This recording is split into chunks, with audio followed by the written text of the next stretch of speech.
Welcome back to the WoodWarped Workshop. I'm Joel, and today we're going to be talking about doors. No, not Jim Morrison and the Doors, not making doors, but painting doors. One of the top requests that I get as part of my handyman slash carpentry business is doors. Installation of new doors, replacement of old doors, and painting of old doors and new doors, I guess.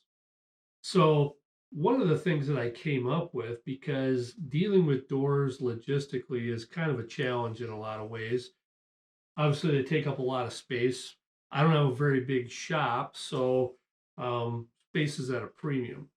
So, when you're doing one door at a time, it's pretty easy. You just take it, lay it out on some sawhorses, work on it, paint it, and you're kind of done with it. In this particular project, and I've had a couple other ones where I've done multiple doors. This one happens to be 6 doors. So what do you do with 6 doors when you're painting them and then you're waiting for them to dry? You're doing them one at a time, waiting for it to dry, flipping it over. It's just a time consuming method. So I kind of noodled on it for a while and came up with these little stacker slash handles slash hanger devices. I haven't come up with a cute name for it yet, but maybe somebody will help me out with that. But anyway, I posted it up on one of the social media websites, and a lot of people asked me to do a video on how I made them. So here I am talking to you about how I made them. Anyway, the idea behind the design is to create a system that allows me to handle doors and optimize my space while they're drying. Because like I was saying, I used to paint one door at a time. I'd lay it on sawhorses, spray it. I actually use a high volume, low pressure sprayer. It gives me the best results. So I'd lay it out on a sawhorse back in my paint room and let it dry, then flip it over, spray the other side, let it dry, and it just didn't lend itself to uh, getting a lot of doors put through my shop. So I came up with this idea that allows me to do a couple different things. One is, as you kind of see in this orientation, it allows you to stack doors. So when you look at this little gizmo, it's got the same taper on the bottom as it does on the top. It also has a locator dowel in the bottom and a locator hole in the top. So I think you could probably already see where this is going. But the idea is if I have multiple doors, I can take them and stack them right on top of each other like that. Now, the purpose of the dowel is to lock it in place so that if I bump it, and I usually will bump it, I don't knock it off and have it come crashing down on my freshly painted door underneath. So anyway, what it does, I'll paint one door, put it in my drying area, which is also an exercise room. It's not for me, it's for my wife. I don't exercise. I probably should, but I don't.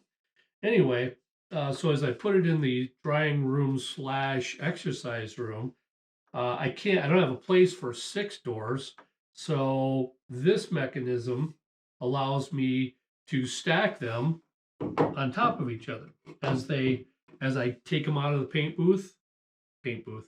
Sounds more glamorous. It's really more like a paint room.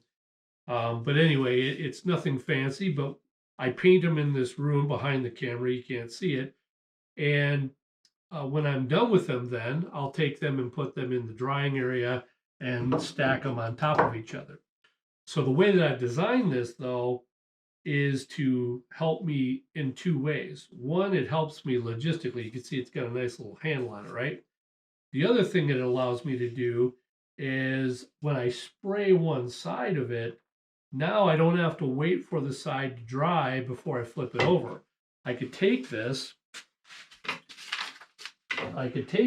and flip it over by grabbing one side all by myself and flipping it over and laying it down on the other side, exposing the not painted side. The other thing you can do is with the nice little handy 16 pennies. I don't know how many pennies that is. It's probably not as many pennies as it used to be based on what's going on with the economy. But anyway, you could slide it into a little locator hole there, and voila, I can stand vertically now. So not only could I lay them flat and stack them, I could also stand them vertically side by side. The thing I don't like about stacking them like this way is, I don't know, it's probably a little bit of self-induced paranoia, but I think that these doors, now this happens to be some type of composite like an MDF, and I really don't like leaving them spanned like this too long, because I think that it will kind of give it a little bit of a belly if we leave it in this position too long. It may be all right, but I'm just probably a little bit of self-induced paranoia. So therefore, stacking them either like this in a vertical orientation with the locator pin in there, like so. They don't have all that weight resting on the belly, and it has a tendency to be more stable this way as well. The other thing that you could do too, you can see by this handle, and this is probably the way that I'm going to do it, is I'm going to hang them from the ceiling joist in my exercise/drying room. So then they'll just kind of hang, you know, side by side, and I can get 6 or 8 doors drying in there at once. So this little system, I don't think it's that genius, but I was kind of desperate for an idea to allow me to deal with multiple doors at one time. And this is what I came up with. So getting on with it, I've got a handy drawing here that I'm going to pop up right about here. And you can kind of see the dimensions of it. I'm not trying to sell these. I just thought I would share the idea. So please feel free to take liberties and improve the design however it suits your needs. I don't really care. I just thought I would share the thought and maybe spark some creativity in some of the woodworkers that are out there. So anyway, as you can kind of see from the drawing, it's really 5 inches wide by 7 7/8 inches high. It probably could be a little bit shorter if I wanted it to be. I wanted enough of a gap between doors to let air flow through there. So it probably could have been shrunk down maybe another inch or so. So if you make some, you might want to consider that. Now, what I'll do is let's go ahead and take you through the manufacturing part of this. And we'll just make one and kind of show you the various steps that we went through to make these. Now, I made 24 at one time, so there's a lot of efficiencies in making many at one time. We're just going to be doing one. So let's first head over to the table saw. We'll cut down this side. I just used some old veneer that I had laying around. You can make them out of anything you want, but they're going to get painted, so I wouldn't waste a whole lot of money on something expensive like Brazilian cherry or something like that. Anyway, let's head over to the table saw, start getting these babies cut out, and we'll take you through the process. All right, so as you can see from the drawing, these are 5 inches wide. So I guess we'll start off by just ripping out, and really all I made these out of was some old veneer plywood that I had. You could probably make them out of solid wood if you want, or plastic even if you wanted to. But you know, this is what I had laying around. It doesn't take but a few scraps of wood to make a few of these. Obviously for one, depending on how you're going to use them, you'll need at least 2 to 4 for one door. If you hang them or stack them, it all kind of depends. So let's go ahead and get this board ripped down to 5 inches. One side of this I think is pretty good. Otherwise I would true up one side, flip it over and cut it. But you know what these are going to be for, if this is off a little bit, not too much of a big deal. So it makes some noise.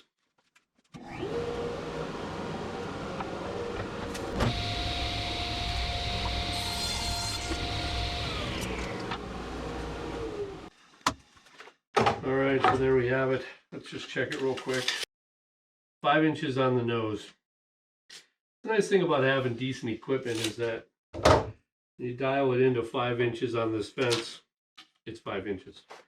So let's go ahead and cross cut it. It is 7 and 7/8 inch long. So let's go ahead and we'll put my cross cut fence on here real quick. All right, let's make some more noise.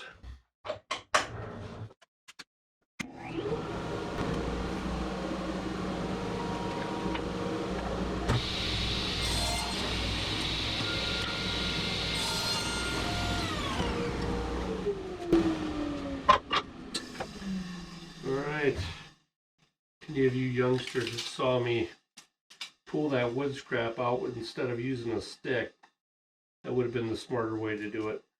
So, 7 7/8. Well, there we have a rough block of this. So let's go over and drill some holes.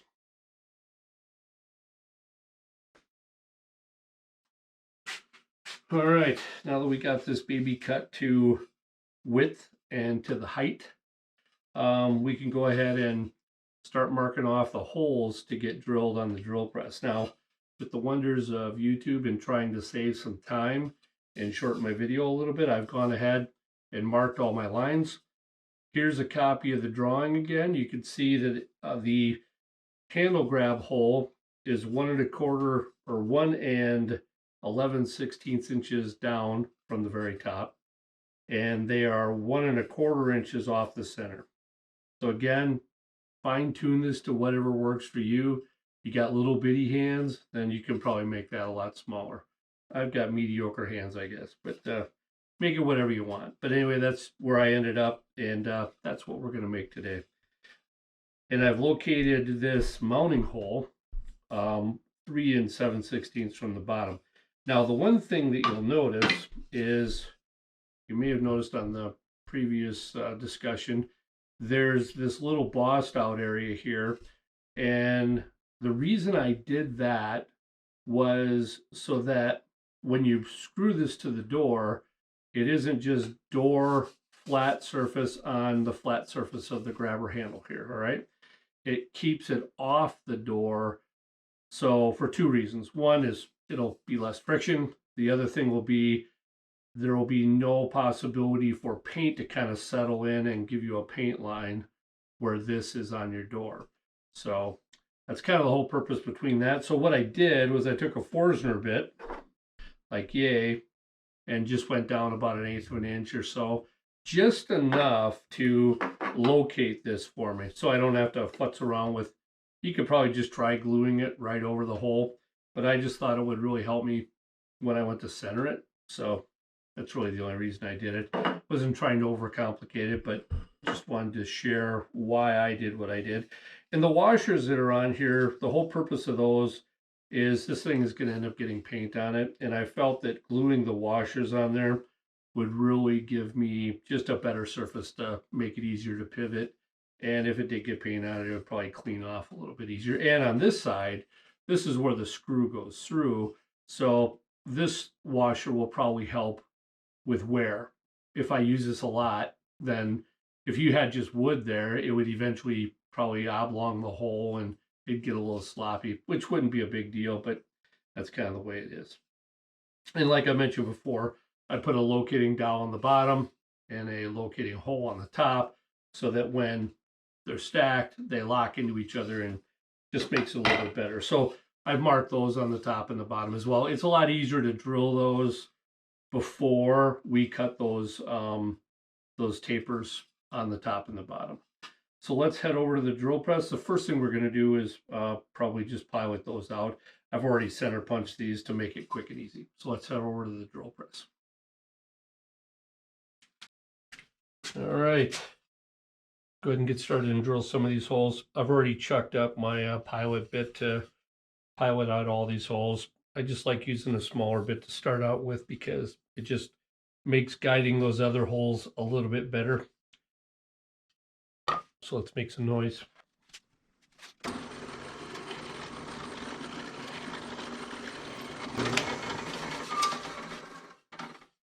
think what we'll do is go ahead and pilot the top and the bottom while we're at it, just to make sure it goes as easy as possible. Probably not totally necessary, but I don't know. Try or try not, right? So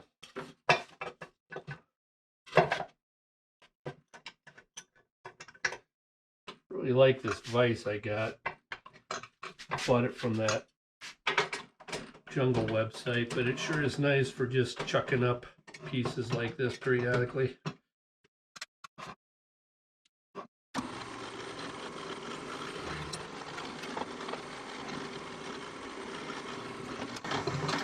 That veneer has a tendency to pull you have all those layers, has a tendency to pull the drill bit towards one of the seams. But again, we're not making watches here. We're just making a simple handle. All right, we got all those piloted. Let's go ahead and step it up one notch.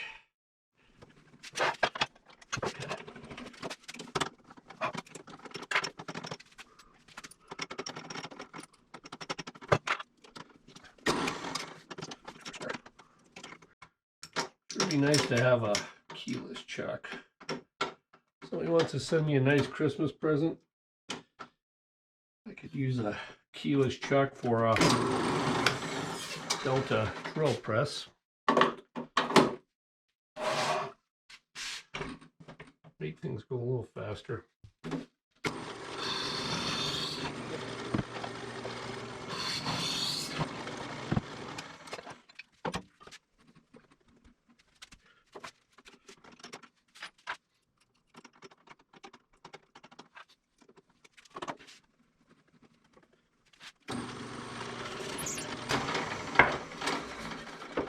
All right, so we get the dowel holes drilled, and we have the main hole for the mounting screw that goes to the door. Now let's put in the hole saw and make some real big noise.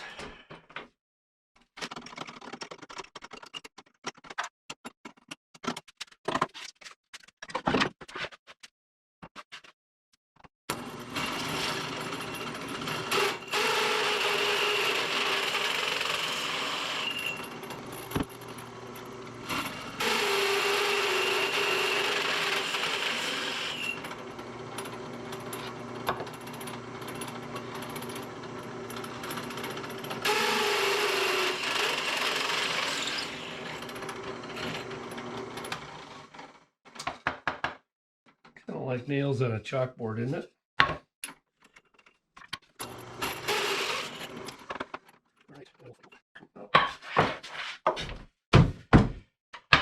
Okay, so there we have it. All the holes drilled. Get the little grab handle start. Now we'll cut those out later. But the next thing is, let's go over to the bandsaw.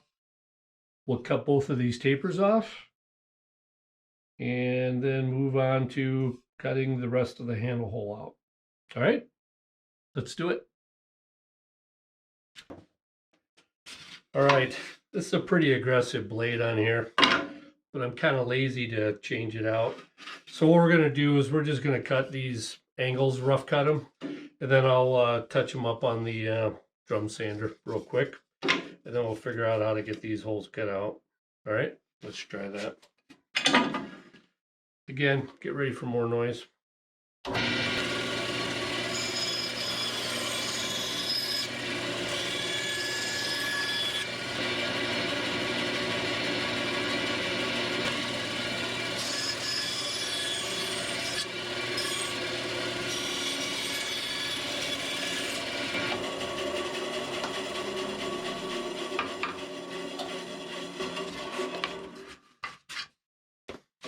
Almost perfect, right?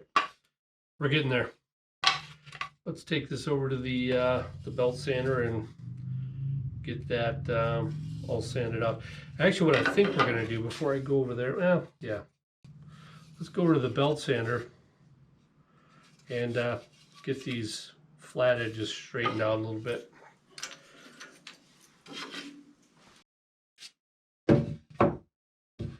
Probably should turn the dust collector on for this, but yeah, we'll just do this real quick. That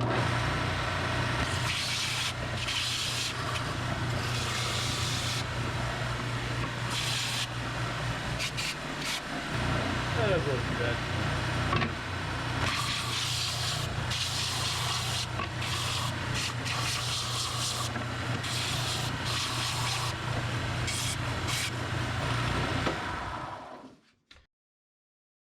All right, so there you have it. You can see when we cut those pieces out, then we have the dowel holes ready to go. One thing we got to do now, get our little scroll saw, hand saw out, and cut that out. Let's go. All right, let's go ahead and get this handle hole cut out.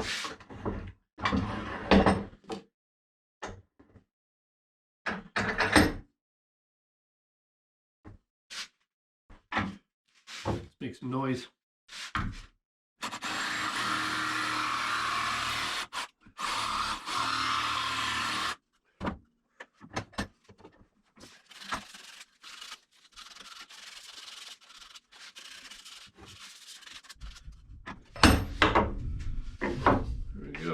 Start to look kind of similar, aren't they? You know, one of the things I forgot to do was to cut out the embossed part for the button that we need to put in here. So let's go over, we'll cut a little piece of the closet rod dowel, and then we'll run over to the drill press and we'll use the Forstner bit and drill that out.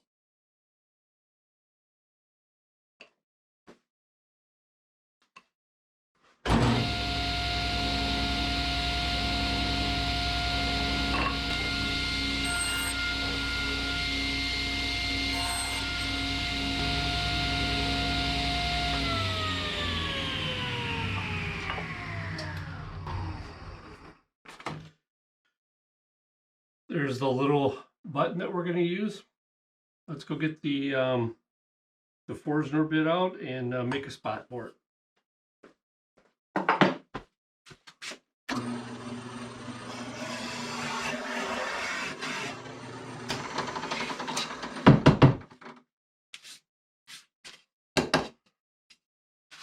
So there, we got a little spot now for that to set in there. It's nice and located in the right spot. We'll glue that in. Then we'll have to drill that hole out again. Looks good.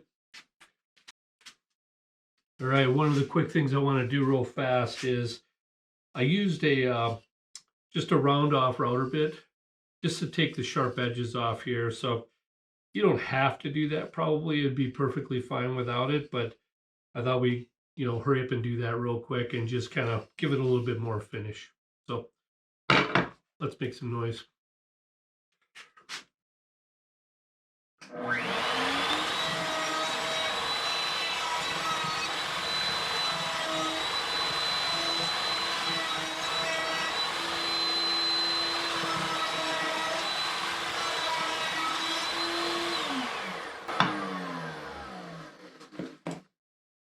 Actually, not too bad.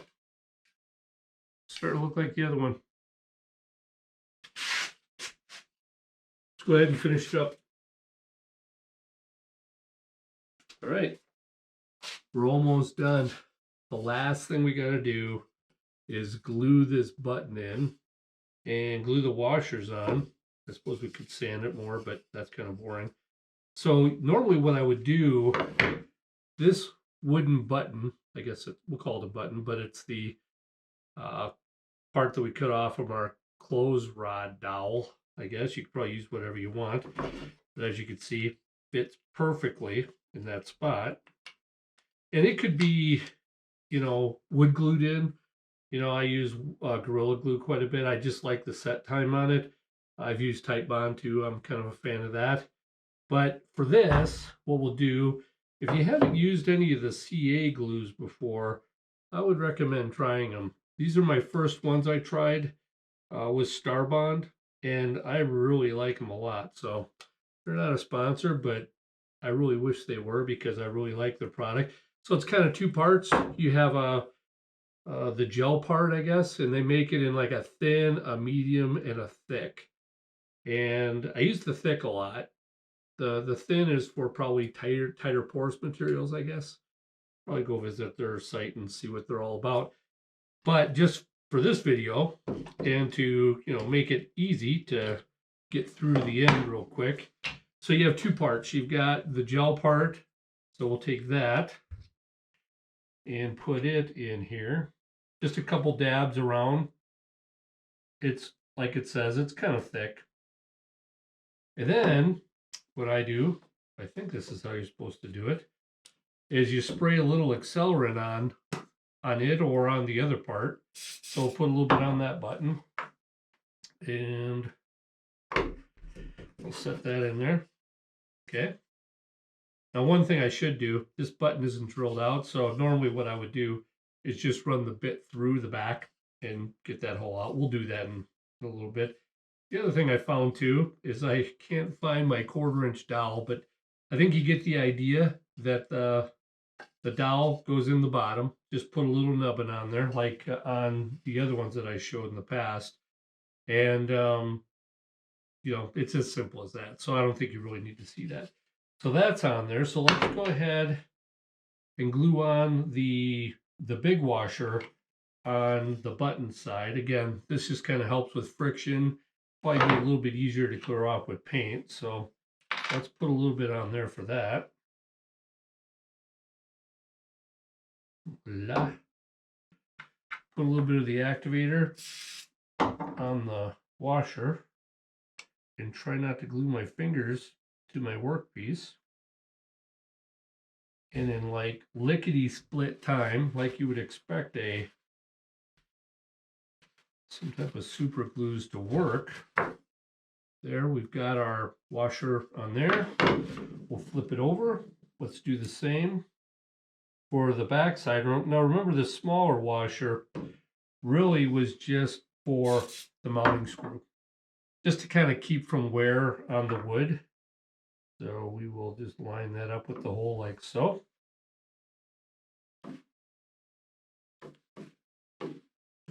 And I guess it does make a little bit of a mess, so you want to clean that off. Again, I don't know how fancy that you'll be with yours. But there we have it. It's complete, except for the sand marks and stuff like that. So that's how you make the door handle stacker / hanger for your shop. Here's the one we started with. You can't tell the difference. If I mixed them up, they look exactly the same. All right, well, that's going to conclude this video. I do appreciate you watching. And as always, I would greatly appreciate it if you would subscribe, tell a friend, tell your dog, tell your cat, tell your grandma, tell whoever. Run around the streets telling everybody, come watch WoodWarped's videos. I would greatly appreciate it.